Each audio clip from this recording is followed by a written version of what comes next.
সমস্ত দুর্দান্ত শিকারী পাখি এবং গায়ক পাখি নিজেদের রাজা হিসাবে দেখতে চায়। বনের পাখিরা একদিন বসলো আলোচনায়। তারা ঠিক করতে চাইল পাখিদের রাজা হবে কে। আমার কণ্ঠ বন ভরিয়ে তোলে, আমারই রাজত্ব করা উচিত। কিন্তু আমি সবচেয়ে রঙিন। সব পাখি চায় নিজেকে রাজা দেখতে। শোনো হে সকল পাখি, এই বিরোধের কোনো প্রয়োজন নেই।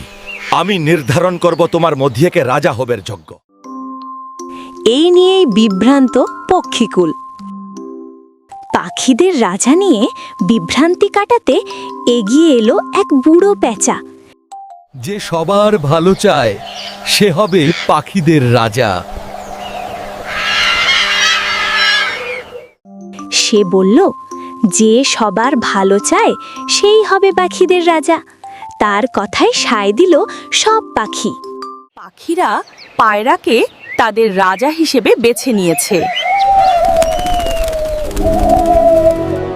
পাখিরা তাদের রাজা ঠিক করল, পায়রাকে। একসাথে সবাই বলল, তাহলে রাজা হবে পায়রা। সে তো সবাইকে বার্তা দেয়, ভালোবাসে। তাহলে রাজা হবে পায়রা। সে সবাইকে বার্তা দেয়, সে সবাইকে ভালোবাসে।